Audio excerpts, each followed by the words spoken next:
안녕하세요. 오늘 저희는 제프리 건들락 이분의 최신 시장 분석을 좀 깊게 파고들어 볼까 하는데요. 블룸버그 포럼에서 나온 이야기입니다. 네, 안녕하세요. 건들락이 상당히 흥미로운, 어쩌면 좀 도발적인 주장을 했죠. 맞아요. 지난 40년간의 금융시장 법칙이 깨지고 있다. 패러다임 전환이 온다. 이런 이야기인데 이게 대체 무슨 의미인지 한번 자세히 살펴보겠습니다. 네, 좋습니다. 40년 만에 패러다임 전환이라니 정말 큰 이야기인데요. 그럼 구체적으로 어떤 신호들을 보고 그런 진단을 내리는 걸까요?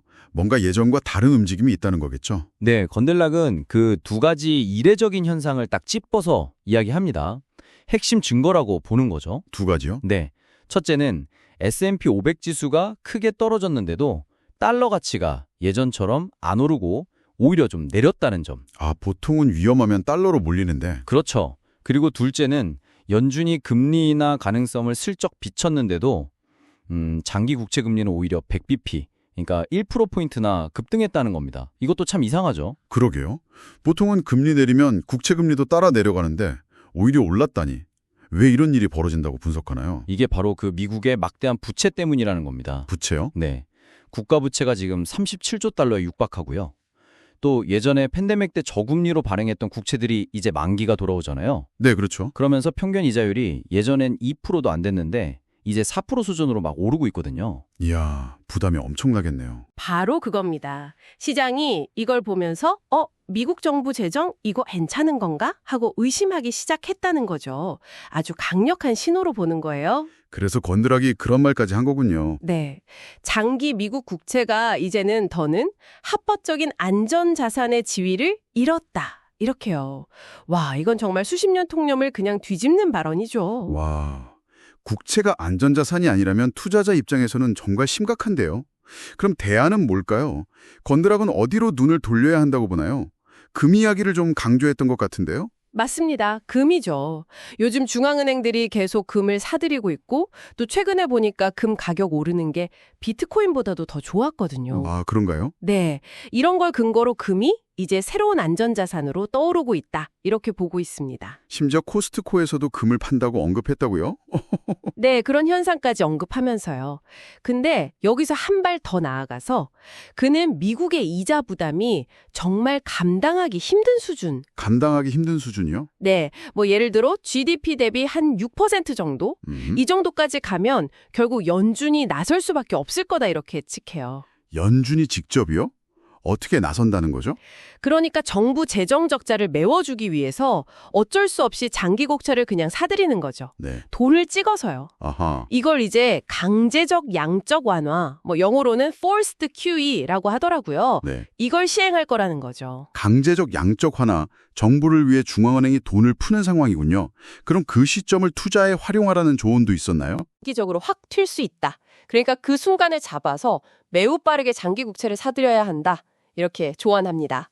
타이밍이 중요하군요. 근데 중요한 건 지금 당장 사라는 의미는 절대 아니다. 라고 아주 강하게 선을 그어요. 그러니까 타이밍이 생명이라는 거죠. 그러니까 청취자 여러분께서도 이 시나리오는 염두에 두시되 섣불리 움직이는 건 좀 경계해야 할 것 같습니다. 알겠습니다. 국채와 금에 대한 시각, 참 흥미롭네요. 그런데 건들락은 현재 신용시장이나 주식시장, 가치평가 이런 거에 대해서는 좀 비판적이던데요? 놀라울 정도로 매력 없다, 이렇게까지 말했다고요? 네, 맞아요. 특히 그 사모 크레딧, 프라이빗 크레딧 시장에 대해서는 아주 강력하게 경고음을 내고 있습니다. 사모 크레딧이요? 구체적으로 뭐가 문제라고 보는 건가요? 이게 꼭 2008년 금융위기 직전에 그 부실자산 유동화 증권, CDO 시장 같다는 거예요. 너무 많은 돈이 몰리고 다들 너무 좋게만 보고 있다는 거죠. 뭔가 불안한데요? 그렇죠.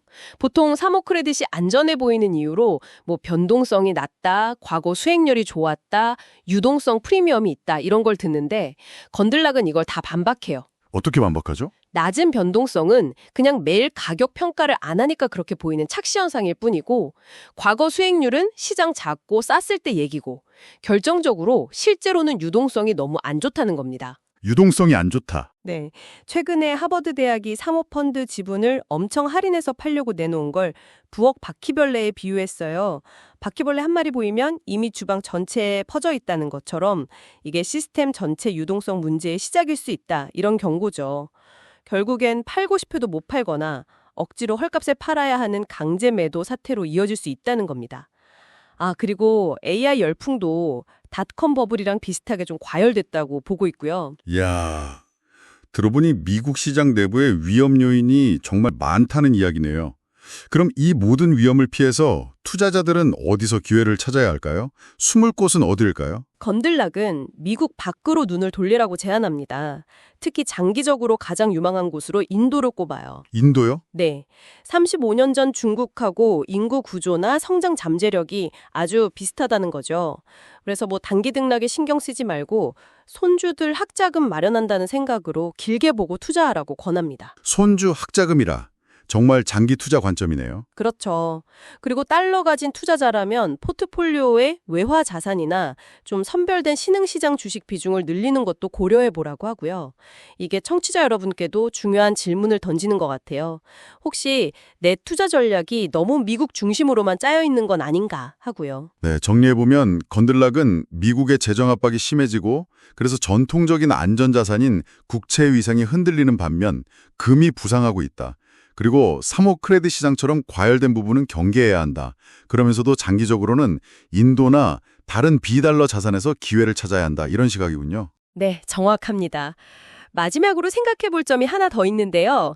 건들락은 2027년에서 2028년쯤 되면 이 재정 문제가 시장을 한번 크게 뒤흔들고 대규모 구조조정이 필요한 시기가 올 거라고 봐요. 이걸 오히려 엄청난 기회의 창이라고 표현했고요. 기회의 창이요? 위기이자 기회라는 건가요? 네, 그러면서 네 번째 전환, Fourth Turning이라는 역사 주기 이론을 언급하기도 하는데요.